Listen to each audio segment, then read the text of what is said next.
Hey y'all, what's up? So it's your girl City Cream, and I'm back today with yet another video. So today we are going to be speaking about the right of rescission, 15 USC 1635, and we're going to be divulging into can you really get your title back using the right of rescission law. So I've heard many talks about this law, and you can use it to get your down payments back, and you can use it sorry, not your down payments, you can use it to get your title back.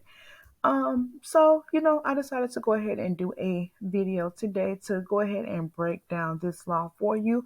But go ahead and do your girl a favor before we get into the video. Go ahead and subscribe to my channel just to be sure that you don't miss another video.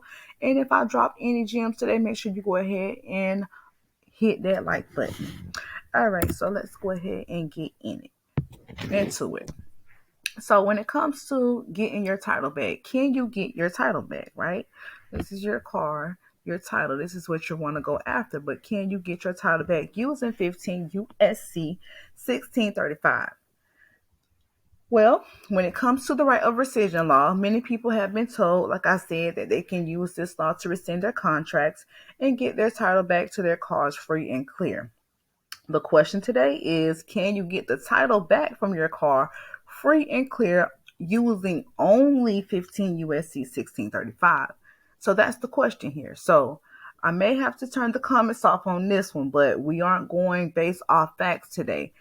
We're going based exactly what is in the law. So let's go ahead and take a look at what the law says, shall we?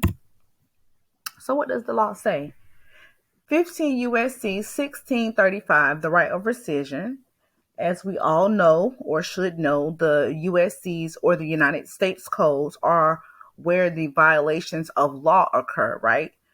However, this is not alone enforceable in court. When I say this is not alone enforceable in court, I mean the United States Code. So these are where the violations occur, yes, but the USCs or the violations are not alone enforceable in court. So you have to know that, right? When we are learning laws, we are not lawyers. We haven't been to any type of law school, but we're reciting these laws. But we need to know the processes that go with these laws, and that everything that comes with them that has to be done when we're trying to execute these processes using these laws. You have to study and be aware of what you're actually trying to execute, right? So you do need to be learning every element before you can truly try to implement. Let's put it that way.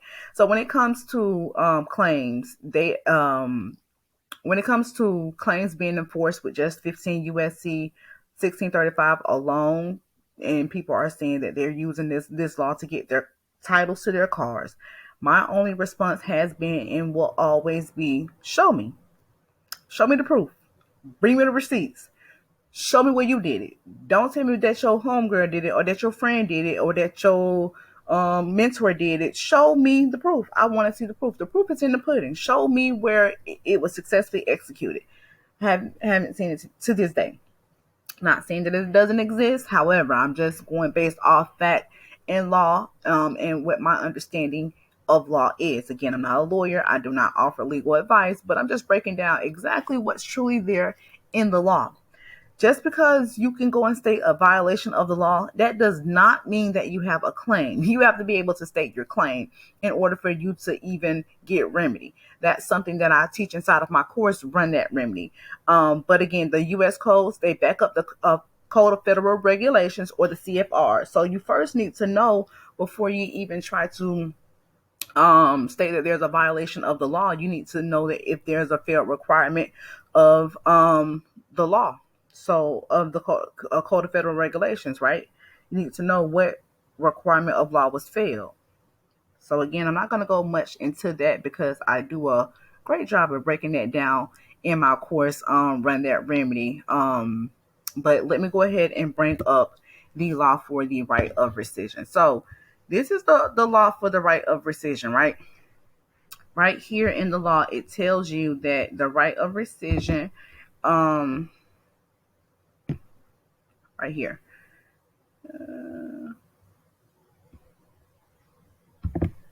Okay, right here.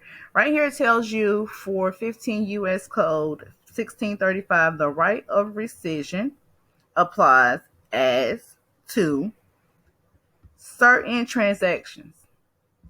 15 USC 1635, right of rescission as to certain transactions. That you can't ignore, that is there in written in law, that it says, first of all, this right of rescission applies as to certain transactions. You can't deny that.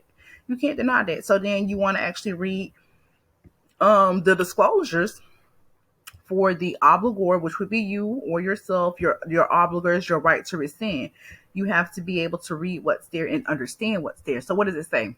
It says, except as otherwise provided in this section, in the case of any consumer credit transaction, including opening or increasing the credit limit for an open-end credit plan, in which a security interest, including any such interest arising by operation of law, is or will be retained or acquired in any property which is used as the principal dwelling of the person to whom credit is extended.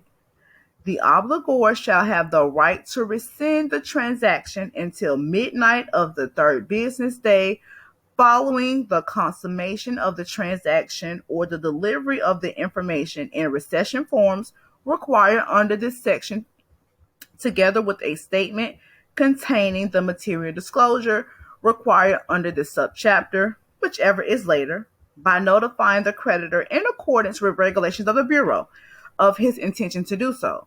So it says the creditor shall clearly and conspicuously disclose it in accordance with regulations of the Bureau to any obligor in a transaction subject of this section the rights of the obligor under this section. The creditor shall provide in accordance with regulations of the Bureau appropriate forms for the obligor to exercise his right to rescind any transaction subject to this section.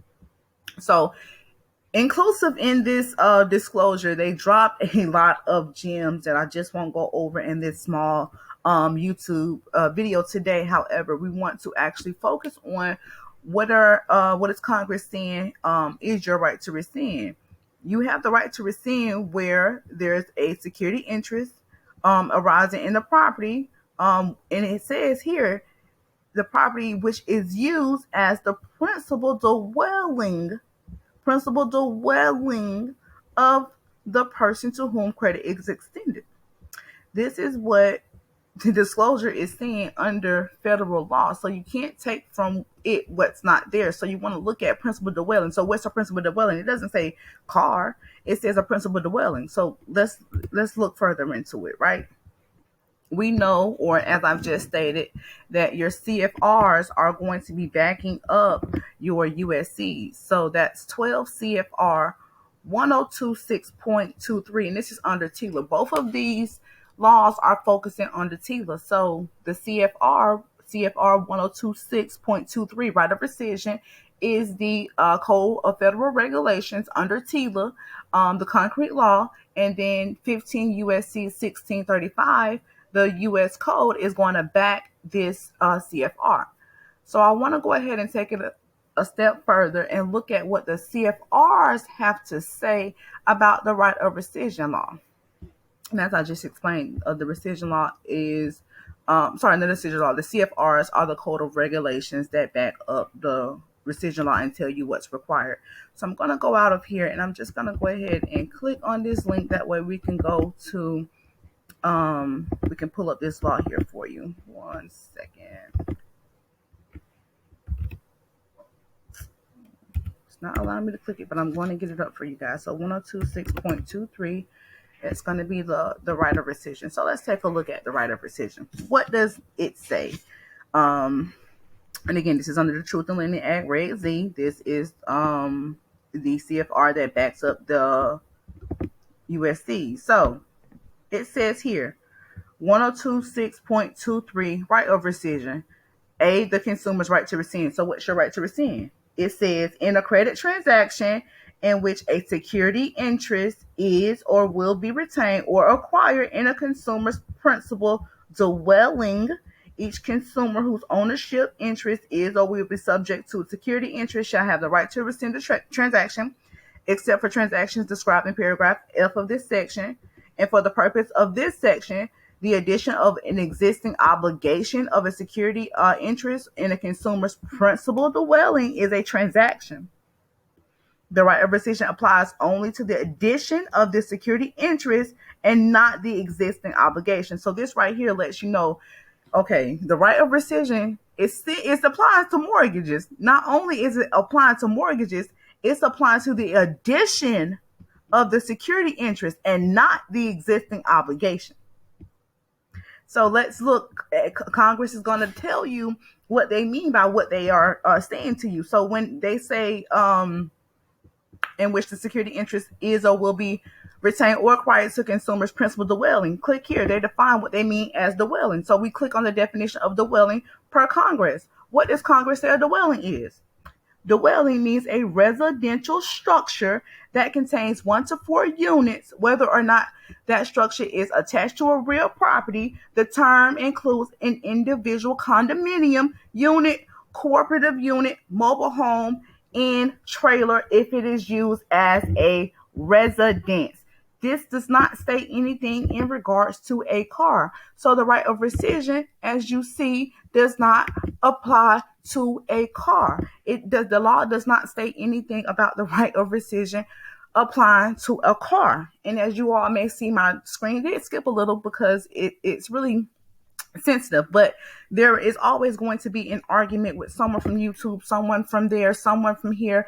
Someone has already tried to argue with me and say that the applicability section of 15 USC 1635 says that it applies to all consumer credit transactions. I just broke it down to you in the law. It applies to mortgages. Not only does it apply to mortgages, it applies to second mortgages. So if you're wanting to argue the applicability subsection with me, let's go ahead. Applicability, number 4, 15 USC 1635 4 at the bottom of this subchapter for the right of rescission as to certain transactions. Applicability says this subsection, I'm tongue twisted, sorry.